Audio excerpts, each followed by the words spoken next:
अभिवादन साथियों, मैं आशीष श्रीवास्तव भारती, प्रदेश अध्यक्ष अखिल भारतीय परिवार पार्टी उत्तर प्रदेश। आज फिर आपके समक्ष एक नए मुद्दे और एक विचारणीय मुद्दे के साथ आपके सामने आया हूं। साथियों, जैसे आपको पता है कोरोना की दूसरी लहर चल रही है। आंकड़े आना भले ही कम हो गए हों, लेकिन कोरोना के कहर में कोई राहत नहीं है। मैं आप लोगों से कहना चाहता हूं, आंख मूंदने से अंधेरा नहीं होता है। सजग हो जाइए, जाग जाइए, सरकार से सवाल करिए और सतर्क रहिए। एक बात करना चाहता हूं साथियों, मैं आज इस लहर में बहुत से मासूम बच्चों के साथ, बच्चियों के साथ माँ की ममता और पिता का प्यार छिना है। आज उनकी देखभाल करने वाला कोई नहीं है। बहुत से ऐसे बच्चे हैं जिनके घर में कोई नहीं बचा। साथियों, उनके लिए सरकार क्या कर रही है? बहुत से वादे होते हैं। सरकार ने तो बहुत बड़े बड़े वादे कर दिए हैं कि शिक्षा फ्री कर देंगे, 23 साल की उम्र में उन्हें 10 लाख रुपए दे देंगे, पीएम केयर का फंड उनको उठा के दे देंगे, उनकी उच्च शिक्षा के लिए उनको लोन दे देंगे। लेकिन मैं फिर आपसे पूछना चाहता हूँ साहब, वादे तो आपने बहुत किए। वादे तो आपने बुलेट ट्रेन के भी किए थे। वादे तो आपने हर हवाई चप्पल वालों को हवाई जहाज में उड़ाने के लिए किया था। वादे तो आपने 15-15 लाख देने के लिए भी कहे थे। वादे तो आपने पेट्रोल डीजल 40 रुपए के नीचे बेचने के भी किए थे। वादा तो आपने विदेश से काला धन लाने के लिए भी किया था, और वादा तो आप उन घोटालेखोर को की गिरफ्तारी का भी किया था। कहाँ गए वो वादे?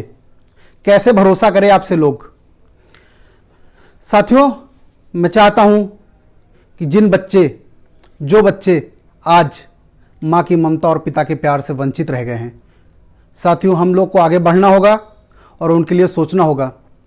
मैं आप लोगों से कहना चाहता हूं, आज से 6 साल पहले माननीय प्रधानमंत्री आदरणीय श्री नरेंद्र मोदी जी ने एक पहल की थी, गांव को गोद लेने की पहल। बहुत सारे गांव गोद लिए गए थे, 543 गांव गोद लिए गए थे, और आज वो गोद उजड़ चुकी हैं। मैं चाहता हूं कि अगर हर सांसद अपने संसदीय क्षेत्र के उन मासूम बच्चों को गोद ले ले तो शायद ये बहुत ही अच्छी पहल होगी सरकार की तरफ से, और ये ऐसा सरकार को करना चाहिए। अगर हमारे सांसद अपने संसदीय क्षेत्र के उन मासूम बच्चों को गोद ले लेते हैं और उनकी स्वास्थ्य, शिक्षा और चिकित्सा व्यवस्था के लिए कार्य करते हैं, तो उनकी जेब का पैसा नहीं लगेगा। पैसा तो सांसद निधि का खर्चा हो रहा है, जो भारत सरकार का होता है।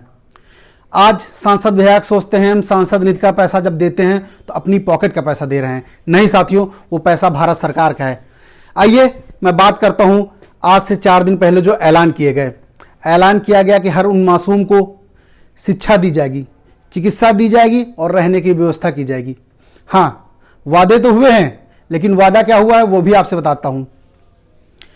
हाई स्कूल के बाद के बच्चों को 10 लाख रुपए, बच्चों के नाम 10 लाख रुपए जमा कराए जाएंगे, वो भी पीएम केयर फंड से, और वो रकम मिलेगी उनको 23 साल की उम्र में। 23 साल की उम्र में वो रकम मिलेगी जो आज वादा किया गया। किसने कल देखा है और कौन जानता है? आपने इतने वादे किए, इतने तोड़े कि भरोसा तो नहीं रहा आपके ऊपर।